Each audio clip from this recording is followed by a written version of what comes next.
Actually फौजी की जिंदगी ना एक जिंदगी नहीं पहरेदारी होती है, एक सतर्क जिम्मेवारी। और इस जिम्मेवारी को एक सोल्जर कैसे निभाता है ये पूरा देश जानता है।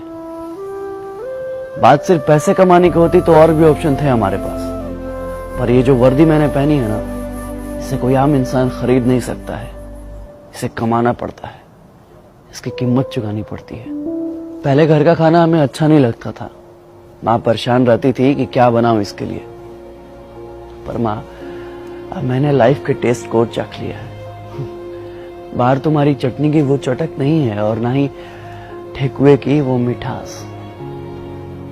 पहले जब सुबह नहा धोआ कर नया कपड़ा पहनता था तो तुम्हें दिखाता था, माँ देखो ना कैसा लग रहा हूं मैं, टी शर्ट अच्छा लग रहा है ना, अच्छा ये पैंट पे कुर्ता पहनूं या टी शर्ट। पर माँ अब यहाँ कोई टोकने वाला नहीं है और ना ही बाल में कंघी करने वाला।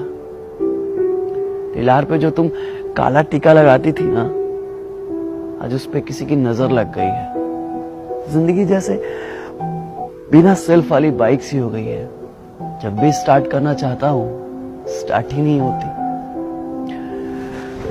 पहले घर से बाहर जाने को मन करता था, पर अब बाहर इतना रह लिया कि घर जाने को मन करता है। जिन हाथों में गोली डंडे और कंचे हुआ करते थे, आज उन्हीं हाथों ने इन सांस पकड़ रखा है। पहले हमें भी ठंडी लगती थी, 4 बजे भोर में उठने का मन नहीं करता था, मन करता था कि 2 घंटा और सोते रहें। पर अब सब एडजस्ट कर लेते हैं। हम भी उठ जाते हैं मॉर्निंग में, जब सभी अपने मीठे ख्वाबों में सपनों में सोए रहते हैं। सेविंग भी कर लेते हैं ठंडे पानी से, बिना गाल का परवाह किए हुए रगड़ते रहते हैं जिलेट से। माँ, आजकल हम वहां रहते हैं जहां कोई नहीं रहता, कभी -20 डिग्री में तो कभी जंगल में, कभी चाइना के आसपास तो कभी पाकिस्तान के आसपास। मेंटली एजाइल और फिजिकली दोनों फिट। साला कितनी खुशी होती है ना जब 10 दिन की छुट्टी पे घर आते हैं, कभी बुआ के घर तो कभी मौसी के घर, कभी इधर तो कभी उधर। कभी खुद को समय दे ही नहीं पाते, मिलते ही रहते हैं जिंदगी भर लोगों से। लोगों से मिलने के चक्कर में कभी खुद से मिल ही नहीं पाते हम। फौज में काम करते करते हम इतने सिंसियर हो जाते हैं कि पब्लिक ठगना स्टार्ट कर देती है। 10 का सामान 20 रुपए में बेचते हैं दुकान वाले। कनपट्टी के पास 6 बाल देखे नहीं कि सामान का रेट बढ़ जाता है, क्योंकि वे जानते हैं कि ये फौजी लोग हैं, बार्गेनिंग करना नहीं जानते। और सच कहें तो हमने कभी मोल भाव करना सीखा ही नहीं, बस हर सिचुएशन में एडजस्ट कर लेते हैं।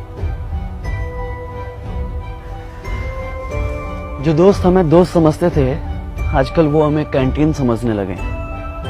लीकर कार्ड और दारू से ज्यादा हमें किसी ने समझा ही नहीं। एक तो कभी किसी का फोन नहीं आता है, और फोन आता भी है तो सिर्फ ग्रोसरी आइटम के लिए।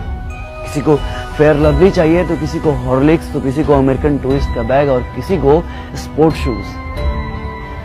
पहले पूछते थे कब आ रहे हो, होली में आ रहे हो, अच्छा होली में आ रहे हो तो एक मेरे लिए आरएस लेते आना। वैसे भी बिहार में दारू बंद है और कैंटीन के दारू में बहुत नशा है, 4 दिन तक सोते ही रहते हैं। अभी घर पे 4 दिन ठीक से पहुंचे हुए होता नहीं है कि जनता सवाल पूछना शुरू कर देती है। कब जाना है, कब की ट्रेन है भाई, कब जा रहे हो। इतना सवाल तो साला खुद से हमने कभी पूछा ही नहीं जितना बगल वाले पूछते हैं।